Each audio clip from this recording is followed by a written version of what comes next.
Gary Lineker's career as both a footballer and a sports presenter has spanned decades. But the one thing that pushed him out of his job was Israel. The campaign against Gary Lineker has been vicious and lengthy and led by the UK Lawyers for Israel group. But who are they? The head of the UK Lawyers for Israel, Jonathan Turner, went on record stating that the blockade of Gaza could cause a decrease in obesity. The UK Lawyers for Israel also pushed a London hospital to remove artwork by children from Gaza and worked to edit textbooks for children in school and increase the amount of times the word terrorist was used to refer to Palestinians. When the UK Lawyers for Israel was first registered with Companies House in 2010, the original name for the grouping was Action for Peace Limited. But who was behind the foundation of this group? In May 2011, a page on the Israeli Ministry of Foreign Affairs website announced the creation of UK Lawyers for Israel. In June 2012, the UK Lawyers for Israel hosted a seminar for 2 days with both the Israeli Ministry of Foreign Affairs and the Israeli Embassy in London. In January 2013, the UK LFI hosted Arthur Lenk of the legal division of the Israeli Ministry of Foreign Affairs. Caroline Kendall, an employee of the UK Lawyers for Israel in August 2015, stated, "As an organisation, we won't seek out publicity. We only want to be effective, and often it's operating below the radar and actually not publicly." Curiously, in 2016 September, the UK Lawyers for Israel registered as a charity. And again, in January 2017, the UK LFI hosted a talk with the former Deputy Director of the Israeli Ministry of Foreign Affairs. Jonathan Turner, the head of the UK LFI, also claimed that they played a key role in stopping the Gaza flotilla in 2011, advising the Greek police on ways they could arrest the activists on that ship. While doing so, they worked alongside an Israeli law firm by the name of Shorat Hadin. A leaked US Embassy cable stated that Shorat Hadin took direction directly from Israeli external intelligence agency Mossad on which cases they should take legal action over. However, there is another very key aspect to this story which has not been dealt with seriously. The employer of Gary Lineker was the BBC, but as I will demonstrate, the BBC is an entirely penetrated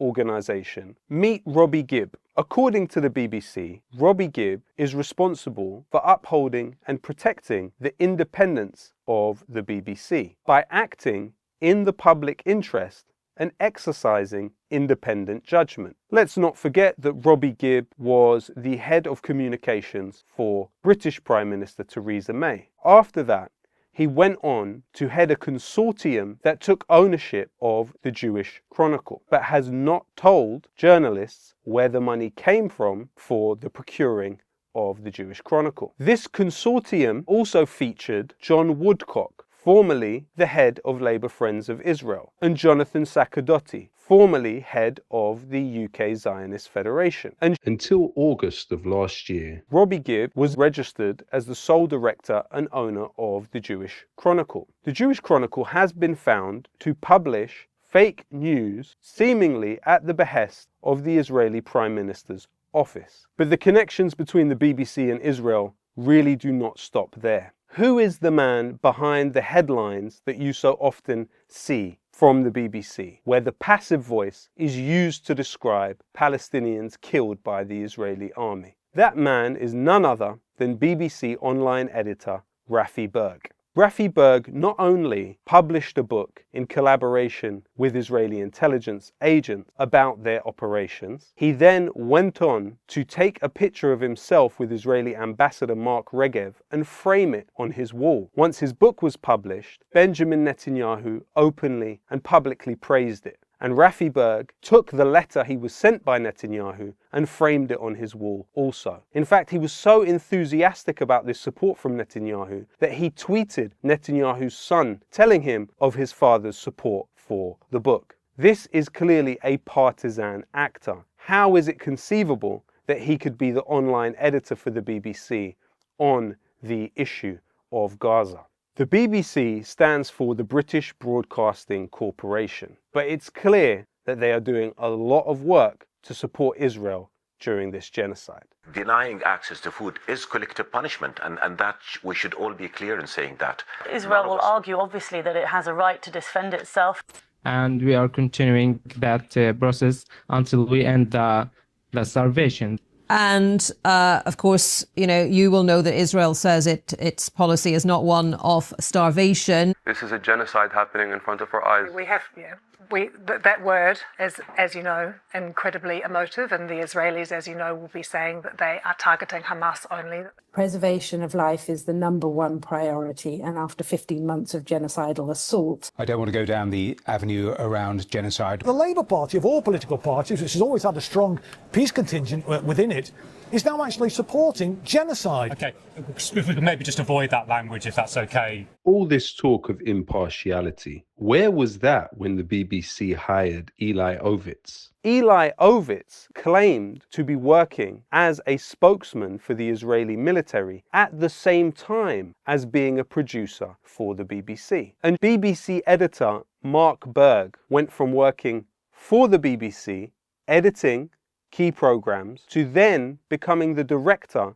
of Israel's largest lobby group in this country, BICOM, which directly targets BBC journalists. After working for several years as a director at BICOM, he went back to working for the BBC, including BBC Hard Talk, the show which supposedly holds powerful people to account. How is it possible that an institution like the BBC, which supposedly exists to serve the public interest and goes to great length to state its impartiality, could have so many people associated with it who are pro-Israel to this extent?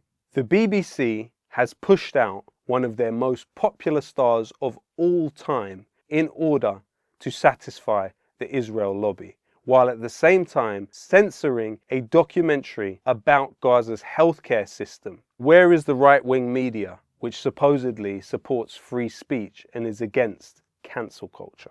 The mainstream media is claiming that Gary Lineker was pushed out following a backlash, as if you and me want him gone from the BBC, when actually this was a manufactured backlash by both the Israel lobby and the mainstream media in order to finally get rid of him. Supposedly, a reposted Instagram story caused significant distress. Let's not forget that Israel and its supporters have a history of using rat tropes to refer to Palestinians. It's one side that is dehumanizing the other. Israel is decapitating children and starving people, demolishing hospitals, schools, and places of religious worship on an industrial scale, wiping Gaza off the map forever. And Gary Lineker and his tweets are the problem? Ask yourself, why did Gary Lineker have to be silenced? I know where I stand on this. I'm sorry, it's more important than what the BBC, what's going on there is, the mass murder of thousands of children is probably something that we should have a little opinion on. But the BBC as a whole needs to be impartial about it. Why? It needs to be factual. It's not about anti-Semitism at all.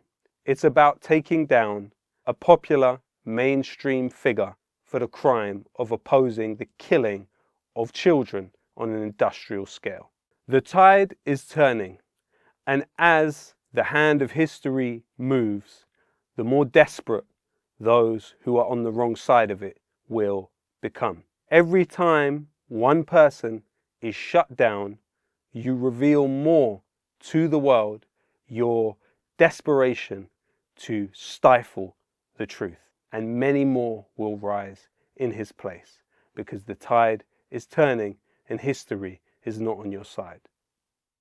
The BBC is supposed to be journalism in public interest. But in 2025, we can see very clearly that that role has switched to independent media like Double Down News. It would be extremely difficult to publish information like this anywhere else. So please support Double Down News with everything you can and join their Patreon now.